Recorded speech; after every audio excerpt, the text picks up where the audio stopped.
Hey everybody, it's Romania Black. We have 2 episodes of Mob Psycho left. Two, y'all! I can't believe this. I am like stunned and in denial. And the only thing that's helping me get through is that I know we have a Reigen manga volume that I'm going to react to, and then Truck over on Patreon has created or has translated a Mob Psycho audio drama for me. And so that's been like the only thing keeping me from being super sad. Is like, oh, we still got a couple more things to look at for Mob Psycho. We're fine. But I'm really sad that this is like the second to last episode of the whole series.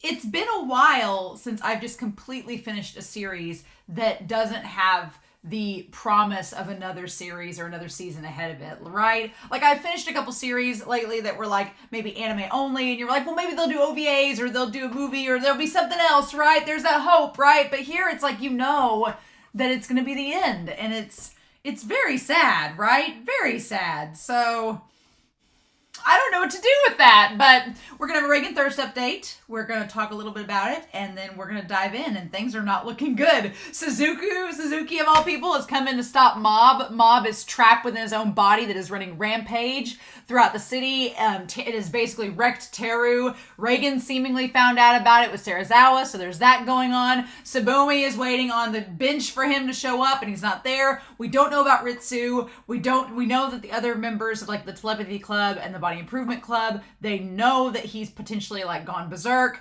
It's wild. And this is the penultimate episode of the series.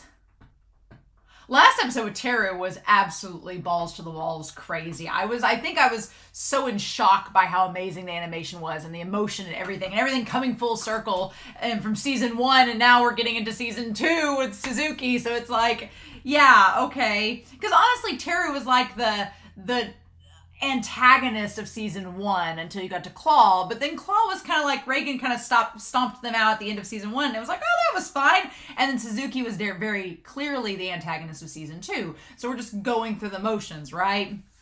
And the antagonist of season 3 has really been Dimple and maybe Mob himself, so But we do have the Reigen Thirst update, so let's talk about it before we start this episode. A Truck shared these. They're kind of hard for you to see all of them. They're in the Discord. I didn't really want to do all of them one by one, but it's basically the 4 characters, Mob, Ritsu, and Teru and Sho, which we haven't seen Sho in forever, looking through what appears to be maybe a dirty magazine and having their reactions. I like that you can't really tell from this image, but Teru's reaction is like, and then Ritsu, of course, is like, so like, oh my god, and Sho's like, oh, and the Mob's like, oh my gosh. Like, it's really cute. I liked it, so thank you for sharing that, Truck. And then look at this talent, like Miles Slice of Art from Patreon. They drew this. They shared this and drew it. I at first thought it was something that they'd found on Twitter and was like, oh, that's cool. No, this thing of Teru with him in like all of his different forms, like they drew that and colored it. The coloring is what gets me, like the lighting, the golden tones, the shading. It looks beautiful. That's like an amazing piece of art. And I love the chibi naked Teru with his hair gone. Bless him. He can't help it, but God, that's so good. So kudos, Miles. That's awesome. I love that so much. But that was a really cool piece of art that I wanted to share. My heart goes out to Teru. I freaking loved him last episode, and he can't stop Mob, so who is? Maybe Reigen. And speaking of Reigen, I feel like it's necessary we finish out the Reigen Thirst update with some Reigen Thirst. I did a little quick search of Reigen on the old Twitter, and this one, I mean, I don't know what comic it's from, but I'm really liking the way that Reigen is drawn in this. It's just a warm summer day. He's just really hot, and he has like, I like the idea of Reigen's hair kind of having like a bedhead quality when it's hot outside. I like it. And then I'm going to savor this OP. We didn't get it last time, or at least I thought we weren't getting it, so I'm going to savor the OP the last 2 episodes we have because I freaking love it. But I love all the poses that Reigen does with his hand and everything. It's so good. It's so good. And then, so I really like that drawing that Putri Wulab did. And then we have to have Serizawa and Reigen. But so or E_Bs on Twitter did this beautiful picture of Reigen like going in to kiss Serizawa, and he's got his eyes open. It's so romantic and cute. I love it. I freaking love it. It's one of my favorite Seri Ray artworks I've seen in a while. And then finally, I've seen a lot of memes about like, this is how you treat characters. This is how you treat them. Like you gently hold, don't pick them up by their antenna or by their head. You cause brain damage. You just hold it out your hand and they walk up to it. I saw this one for Reigen's plush. You don't pick it up, you just boot it. I thought that was pretty good. I liked that. I liked that a lot. The How to Play with Reigen plush by Yuri_Rinku06 was pretty good, but I'm not ready for Mob to be over, y'all. Not at all. But luckily, Truck has an audio drama that they've translated from Patreon, and then we've got the Reigen one-shot as well. So we've still got like a month of Mob left, but I'm really sad.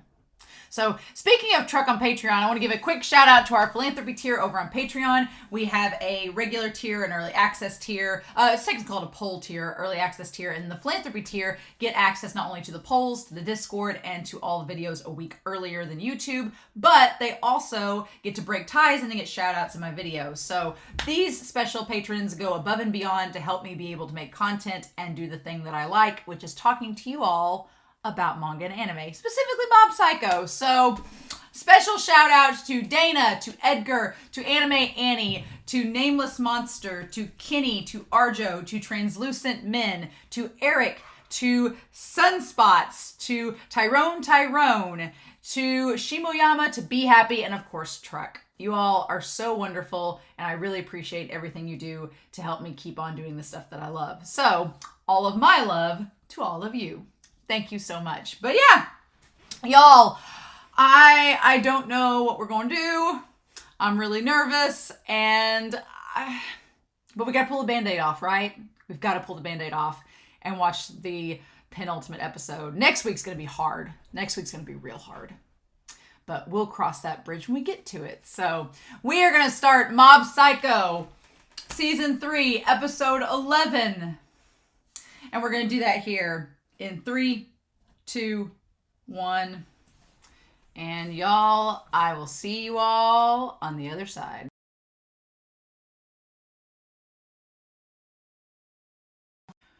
It's all coming together. It's all coming together for the final episode with Mob and Reigen, because of course it is, because the OP showed Mob and Reigen since the start. And here's the thing, the OP, now that I'm thinking back on it, and now that we know that we have inner mobs, right? We have Mob and Shigeo, who are one and the same, right? That's kind of the unique thing about this moment in this episode, is that people have called Mob Shigeo, they've called him Mob, but he's always been the same person, and that's the point, right? He's still Shigeo Kageyama, aka Mob, also known as Mob. And the OP, where it shows the two halves of Mobs connecting with all the stuff in between, it's literally a metaphor. Like, my full prediction for the next episode is that Mob is going to combine with Shigeo, the inner version of himself, to become who he is supposed to be. And that's kind of the cool thing about it, is the OP kind of hints at that, right? The lyrics are, there's one and only one. Like, there's only one Mob, right? There is one Mob that is right now situated as to Mob and Shigeo. And Shigeo has psychic powers, right? He has these psychic powers that he wants to express. And Mob's whole thing is about trying to be normal, about trying to fit in, right? I guess that's more or less his version of normalcy, is just the idea of fitting in with the crowd, with the mob, right? That's kind of been the theme of the whole show, is Mob saying you don't need psychic powers. They don't make you more special than anybody else. But Ritsu kind of nails it on the head too, is the idea that there are all of these emotions that Shigeo wants to express, but there is the fear that Mob has, the fear of hurting someone. And so, because at one point, Shigeo, he tells Mob, he's like, you have wants and needs. Like, you have desires like anyone else. And Mob's like, yes, but we need to show restraint and, not harm others. And so what I think needs to happen by the end of it is that they need to kind of combine and it shows that like the mob is slowly peeling away, and it's going. It felt very Full Metal Alchemist, like it felt very Full Metal Alchemist, where you have the one being. I won't spoil anything for if you've not seen Full Metal Alchemist, but there's a moment where there's kind of like a little taking something from one and putting it to the other sort of thing, and the visual that it gives us inside Mob's head kind of resembles that, right? But the idea is that they need to live in harmony. That they need to live in harmony and balance and be together. Because like Ritsu says, he's like, we've been viewing them as separate beings, but they're really not. It's really Mob and Shigeo are the same being. It's just Mob has wanted to repress and put this version of himself with the psychic powers that could potentially go out of control off to the side. And all it's done for the last how many years is just fester and bottle up to the point where it was just instinctual, right? Like he talks about being instinct. Like he's instinct and he's willpower.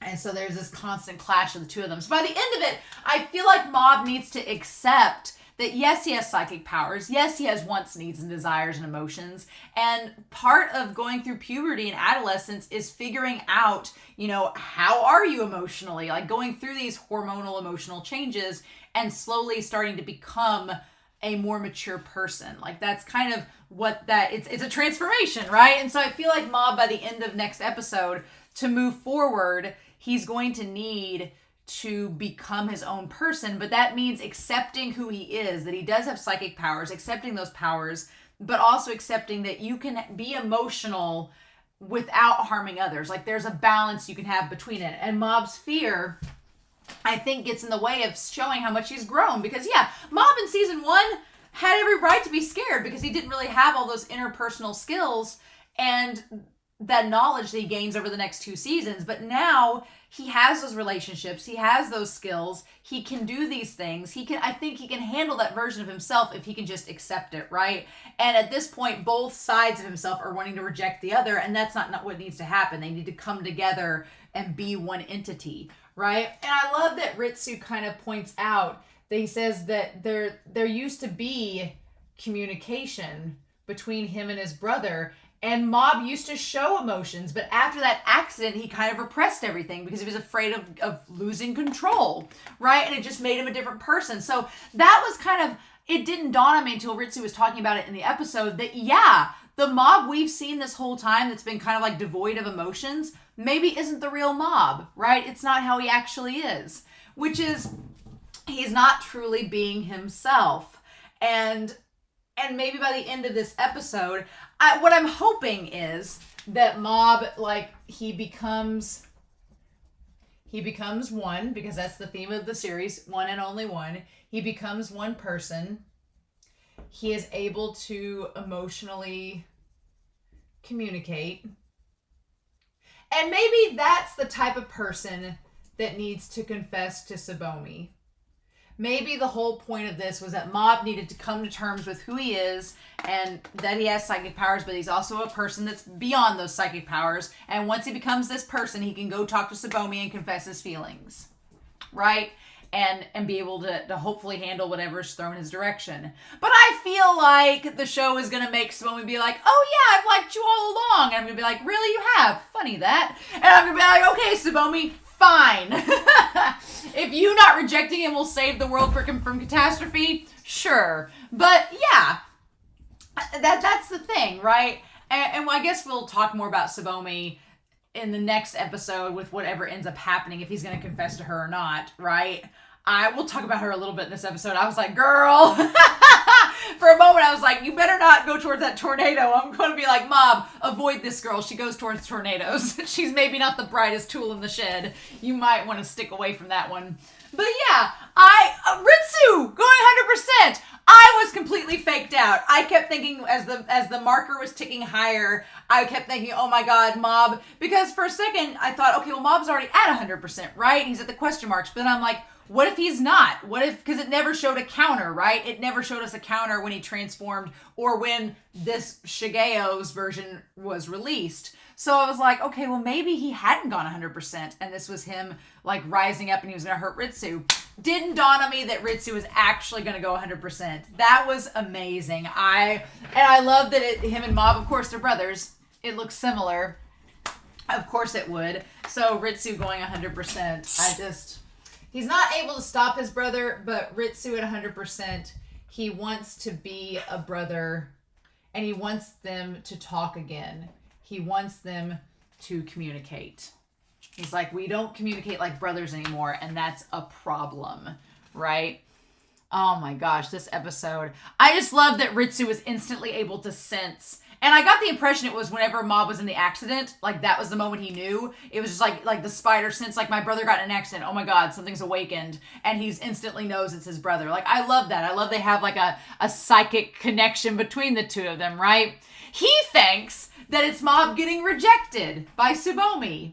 Which, I said this in the reaction, the fact that they showed Mob getting rejected by her makes me think that since they've shown us that scenario, one of two things is going to happen. Or one of three things. One of three things is going to happen. Either, I don't think that the rejection as they show us is going to happen anymore, because why would they show it to us now and then have it repeated later on? No. I think it's going to be one of three things. Either he's going to confess to her and she's going to be like, I've liked you all along. I just didn't say anything because I'm a plot device. I'm going to be like, fine. It's either that, or two, she is going to reject him and he's going to handle it fine because he's matured. That's option two. Or three, we're not going to get to see the confession. It's going to be hinted at, but we're never going to see if it actually happens or not. So it's going to be one of those three things. And I'm going to save my thoughts on that until next episode to see what we actually get. But I don't think we're going to get an outright rejection like we are shown here. I thought that was a possibility. I thought that would be what would drive Mob to go crazy and snap, but we get that much before then. But that was Ritsu's thoughts, which was fun. And I like that Ritsu, for all like kind of simple as he can be sometimes that the show has painted him as, he instantly knows, he instantly sees the accident and sees the blood and goes, oh my God, he was hurt. Oh my God, he snapped. Oh my God, the inner Shigeo that he's tried to repress has broken free. And it's like, yep. And Ritsu just had some great moments in this episode. But yeah, the OP showing like him grabbing his head. Ritsu's in the white shirt like he is in this episode, which is great. And then we have the big center of disasters. And then we have the two mobs like closing in like a clamshell and everything inside. And there's one and only one. Yep. So that leads me to believe that it is going to be, at the end of all things, Mob and Shigeo coming together to form one being. Also, I just like paused the shot where it's the shot of like the crater and everything, and there's like a hubcap on one side and a bag on the other side. It looks like Mob's face. It's really creepy. I'm gonna get a screenshot of it. It's actually kind of creepy. It looks like Mob's face, and I don't like that. But yeah, I like that we go back to the grocery store where Sakurai and them are. I love that he's had the ramen on his face the whole time. Just like this show, against all odds, while it has so much doom and gloom, like tries to find little tiny bits of levity throughout, which I'm like, of course Mob Psycho does. But surprisingly, for all the levity and everything we do have, it is a surprisingly somber episode. It's really somber, which makes sense because we're dealing with like the deepest struggle Mob is facing, which is himself and coming to terms with himself. Like Mob's ready to fight any enemy, but when it comes to his own self, it's always been hinted at that he was his greatest enemy. And Suzuki just showing up, which is so insane that we had Suzuki and Mob going all out in season 2. And in this episode, he's like, I can't do it. He's just like, I can't fight him. It's not going to work. But oh my God, the growth on Suzuki and then him and Sho, which, okay, y'all, let's be real. Sho has the biggest crush on Ritsu. I am such a Sho Ritsu shipper at this point. I'm like, it's over. But yeah, Sho and Ritsu, like Sho being like, oh, it's Ritsu's brother. He doesn't even call him Mob or Shigeo. He's like, it's Ritsu's brother. Like, I only care about Ritsu. I want Sho and Ritsu to get together so bad. And then Suzuki being like, how is the one mob? like at like a family dinner, and Sho's like, Dad, what are you doing? But what I love about this is that Suzuki says that he's going to sacrifice himself and serve as a vessel to do what Mob did for him. And what I like is that Suzuki recognizes the entire time how strong Mob is. He's like, you are strong. You're stronger than me. You're able to do things I couldn't do. And he decides he's going to sacrifice himself like Mob's decided to do the same. And what I love is that Sho kind of says, no, I don't want you to do that. He's like, being gentle won't do any good in this situation. And Sho's like, when have you ever been gentle? It's so beautiful seeing Sho like getting along with his dad and acknowledging him as his father. I love Sho's design in this episode. The motorcycle jacket, the white shirt, the turquoise aquamarine jeans and yellow shoes. Ridiculous. And him actually being concerned for his dad. And them trying to them working together and like having a combo move. And Sho's like aura around him is similar to Teru's, which is interesting. It's very similar to Teru. But then we come back to Ritsu. And he said, we stopped speaking our minds after that incident. And he's like, feeling responsible changed my brother. So yeah, there's this like sense of burden that is strapped with Mob that is not in the like uninhibited instinctual version of him. And Ritsu's like, I wasn't able to express my concerns with you before because I was too afraid. He's like, I was afraid of you and I was afraid of your powers and you snapping, so I held back. And he's like, I'm not going to do that anymore. And we see Mob expressing feelings when he was younger, right? It's just that self-preservation and growing up and feeling that fear that represses that. And Ritsu's like, we shouldn't have done that. We should have been. He's like, you need to be able to express your emotions, right? And the sad thing about it is that the Body Improvement Club and all of them, they recognize only the Mob that we've seen, but they've seen probably little glimpses of Shigeo within them. And they want him to go back to normal, right? And I feel like Mob is afraid that he's like, oh, what's normal? What are they expecting of me? And it's like, no, they just want you to be you. And luckily, the Body Improvement Club think that he was just sleepwalking. So they're going to forgive Mob. He's going to be fine. And a tornado showed up in the middle of the city. Look at that. That's the perfect explanation for all the damage. They can blame it on the tornado. Be like, well, there was a tornado that went through the city.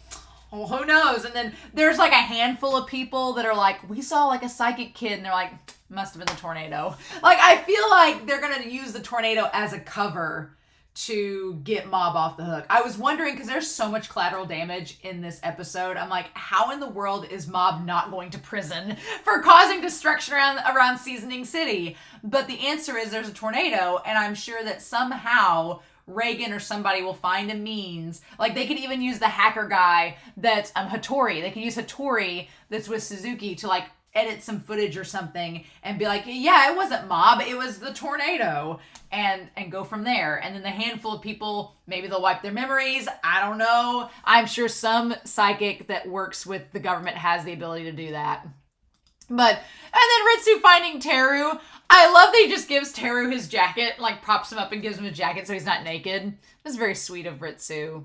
Very sweet. But yeah, oh my god, like Sho trying to attack from behind, and then Mob like holding that flower bouquet the entire time.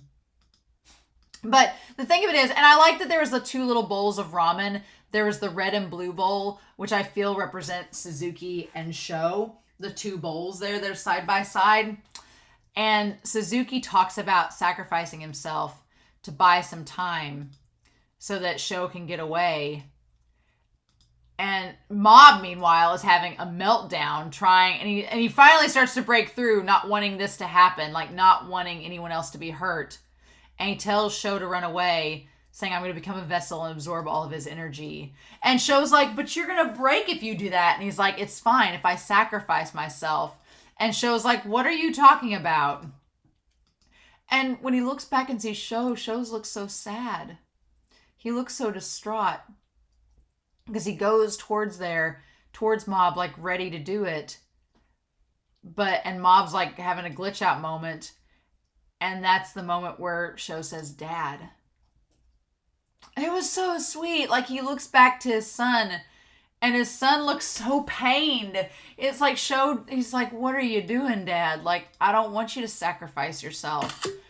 And I love that in that moment, Suzuki is reminded of leaving his wife and Sho, leaving the two of them, and he left without looking back and didn't think about how that decision was going to affect these two people that cared about him. And now he has the opportunity to stop and reflect and think, okay, how is this going to impact if I make this decision? And seeing his son and his face and being like, oh, yeah, this is, I can't be. And he says, I'm not strong. And when he looks back at Sho and says, let's flee, and kind of smiles, I'm like, man, I didn't like Suzuki at all in season 2. And then here it's like, why are you trying to win me over in the last second, Suzuki? What is this? What is this garbage? Right? But yeah, so they managed to get him back. And he's like, I guess the power was taboo. And Sho says that he's not going to use his power anymore. And Suzuki says it's a difficult thing to do. I'm surprised Suzuki didn't be like, well, you can use your powers. Just, I feel like Suzuki was trying to hint at with Sho, like, you don't want to end up like Mob and repress it to the point where it just bursts out of you. That's bad. But it is good to try to not rely upon them or seek power with them, right? And then the Body Improvement Club showing up. Oh my God. I love they all just had their suits underneath it. What I love is that when they all do the muscle pose, Okagawa or Osugawa, whatever his name is, with the pompadour, he's like in the back kind of posing. He's the least muscular out of all of them because he's the newest member. It's kind of amazing. But I love the consistency where one makes him the least muscular because he's the newest member. And he's not been totally like doing the muscled, buffed out workouts the same level as they have for as long as they have. But yeah, I love that they're like, we can't leave him alone. And give the bald guy, the shaved head guy credit. He like stopped Mob with a hand. Like, psyched out Mob. He stopped him. I'm like, this guy's crazy strong. What the hell? And then he nearly gets thrust into a beam. And I love Ritsu's powers, like the blue outline to go against Mob's red. It's so good. It's so good. And Ritsu's like, I just want to talk to you. He's like, I just want to talk to you again. There's no reason to be scared. He's like, I thought that this version of you was something separate. Like, and that's kind of the big revelation of this episode, is that the last couple episodes, it seemed like Mob is trapped inside of this monster, and the monster is something that's separate from Mob. But this episode, the mangaka is like, no, that monster is Mob. That's part of him. It is himself. He has just been separating himself from it, but now he can't control it. But it is him. And I like the idea that Ritsu is saying that I was scared of that version of you, but then I realized there's no version of you. It is you. It's just a part of you that I was scared of. But since it's part of you, there's no reason for me to be scared because I know who you are. So this is just a reflection of that, right? And Mob, he's like, I'm your younger brother. And Mob can't come to terms with that yet. Mob still thinks that him and Shigeo are separate beings, right? He thinks that they're separate. And he doesn't want to admit that they are one and the same. And so he's afraid that he's going to hurt Ritsu. And that's been kind of part of the way he's been able to repress and push back the feelings of guilt and burden, is because he's been like, oh, that wasn't me. That was another version of myself. That was not me. That was a question mark version. It was something different. I'm not that being. But it's like, yes, you are.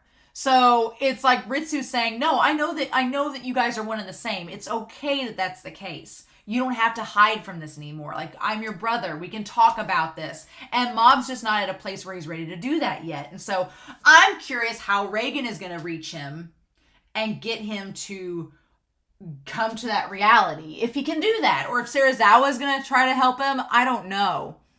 But God, the moment, and that moment in the doorway where Ritsu tries to connect with him, like after the incident, and Mob's like, no, I'm fine.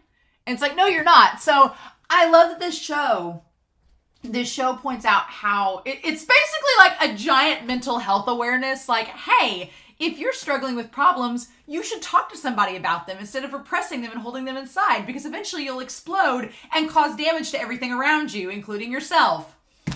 This whole series is a giant metaphor for mental health. And it's so refreshing to see it done this way, because it's saying like, no, I'm fine and pretending like you are is not good enough. It doesn't solve the problem. And I feel like Ritsu as his brother is like, hey, I'm here for you. Let's talk this out. It's okay if we talk it out. And Mob's just like, I don't know if I can. And it's like, yeah, you can, for sure. I feel so bad, right? He's like, you were holding on to something that you couldn't tell me about. And Mob's so worried about, it's like almost like Mob's not listening because he's so worried about hurting Ritsu. And Ritsu's like, but I don't want you to change anymore. I want you to I love that as he's getting tied up by Mob's powers, it's like, I want you to be able to be you. And then all the threads and stuff tying him up, and I love that Ritsu breaks through it. Oh, it's so good. The reveal that it's 100% Ritsu and Mob thinks he's in danger. It's so good. And he's like, if you keep on this path, you're going to hurt Tsubomi, right? He's like, that's not going to be good. And he's like, I'm sorry, Mob, but I'm not. And so here's the thing. At first, Ritsu seems like he's going to be like, look, maybe at first it seems like Ritsu's going to let Mob hurt him because he thinks that, oh, if Mob hurts me, that will cause a change within him. He'll realize something, that he did something wrong, and he'll snap out of it. Or it'll push him to overcome, his trauma or whatever. And that's why I thought the counter was Mob, that Ritsu was just waiting until the counter reached 100, and he's like, I'm going to let my brother hurt me, and that's going to make him, like, overpower that version of himself. It was a very shonen trope thing to do. But then the show goes, then Ritsu says, wait, no, I don't want my brother to be held down by trauma. That's stupid. I'm going to stop him. And it's like, it takes something that's such like a shonen formula of we're going to put the main character through pain, and that pain's going to make them grow.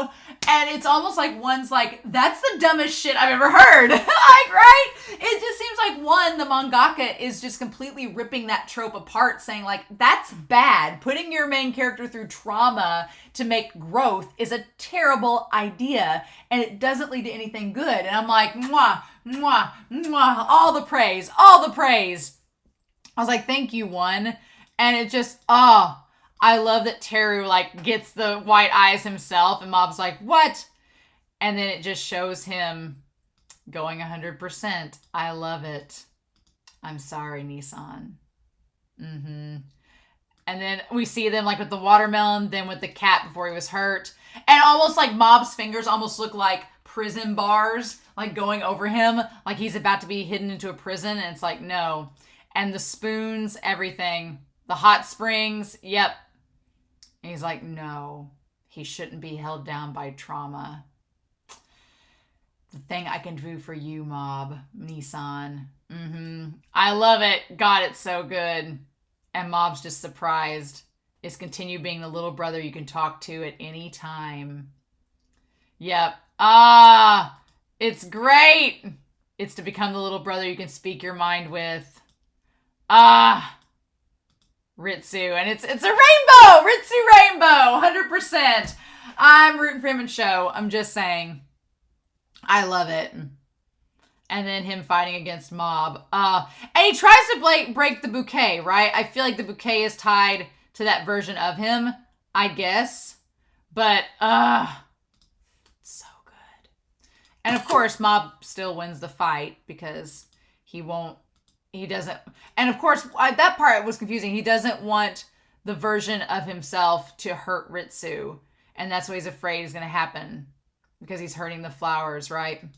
But then there's the tornado, and it shows everybody's watching now. Like, everybody sees the tornado, and it says some experts, there are theories that this is a result of a top secret science project. Like, nobody really knows exactly what's happening, but they're all claiming that they do. And then others say that it's the work of psychics. But it's not anything conclusive, right? So I feel like it's going to be one of those things where nobody knows quite what the answer was. Was it psychics? Was it a secret experiment? Was it a natural disaster? People are going to speculate about it for all time.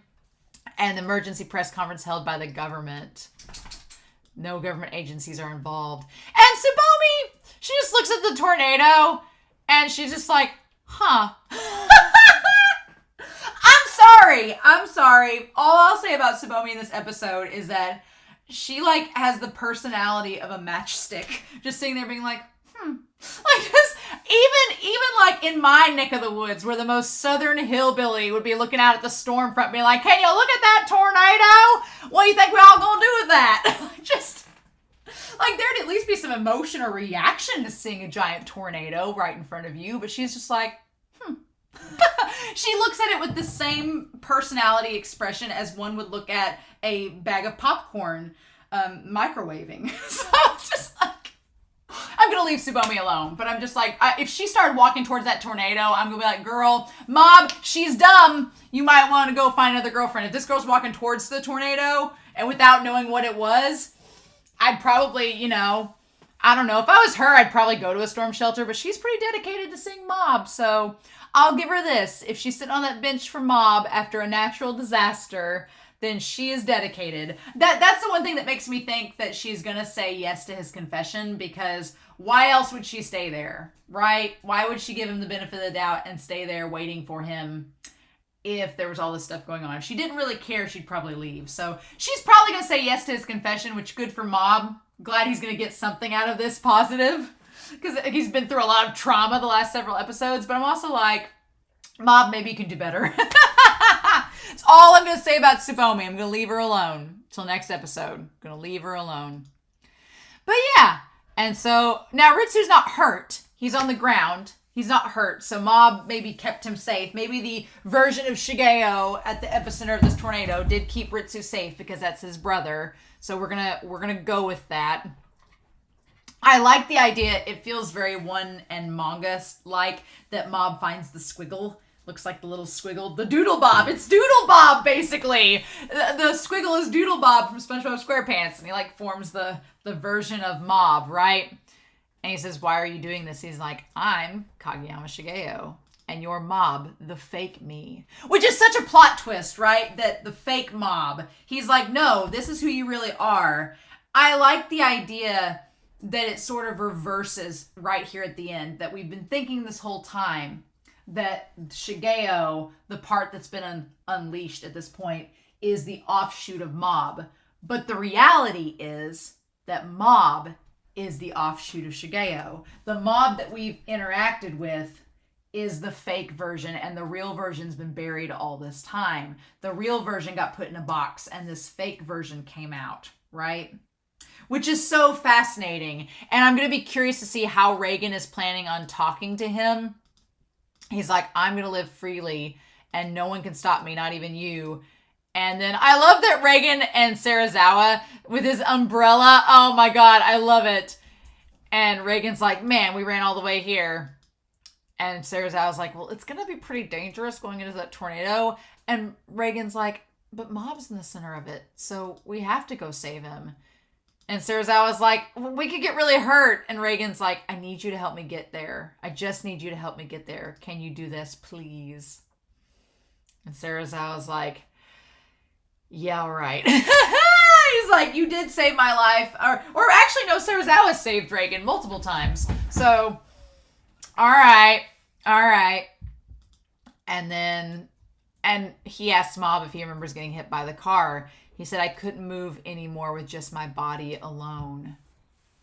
So that's why I had to move through sheer will. You have a strong desire to go see Tsubomi-chan. That's the most important thing to me right now.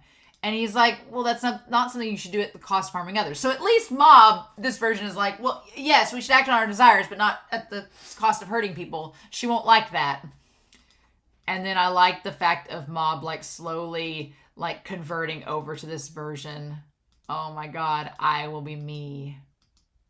So, goodbye, Mob. So, like I said, I think that by the end of this, I do think that Mob is going to, not necessarily disappear, but I think merge with who he actually is and maybe come out of his shell and realize that you can be yourself. You can have psychic powers. You can use those powers, but you don't have to use them to hurt people. You can still be the kind, considerate person that you are. You just don't have to repress all those emotions to the point where you just explode. So I can't believe the next episode's the last one. I can't believe it. It feels like it's all been building up to this, and it's been building up to Mob. Like, this whole series has been building up to Mob coming to terms with who he is and moving forward as a young adult. And it doesn't feel, I don't feel sad. I just kind of feel surprised. I'm like, I can't believe we're here. It's such a weird feeling. But next episode's the last one. And I don't know what's going to happen. Sarah Zhao and Reigen are on the way. It's going to be wild, but I'm so thankful y'all have followed me this long. So we'll see what happens in the next episode and go from there. But this was beautiful. This was a beautiful episode and so great to watch. And now we'll just see how things shake out. It's going to come down to Mob and Reigen because, of course, it's going to come down to Mob and Reigen. We all knew it was going to, right? I don't think Dimple's going to show up. I think he's out of the picture for good. But what is Reigen going to say to Mob about being himself? Because that's interesting. Reigen's always told him it's okay to run away and it's okay to be kind of a coward. So how is Reigen going to tackle this? That's going to be the interesting thing. And I don't know the answer, so we'll see, right? But in any case, oh my gosh, y'all. I hope y'all have a wonderful week. Please stay safe, take care, and yeah, I'll be back next week with the final episode of Mob Psycho 100. Bye.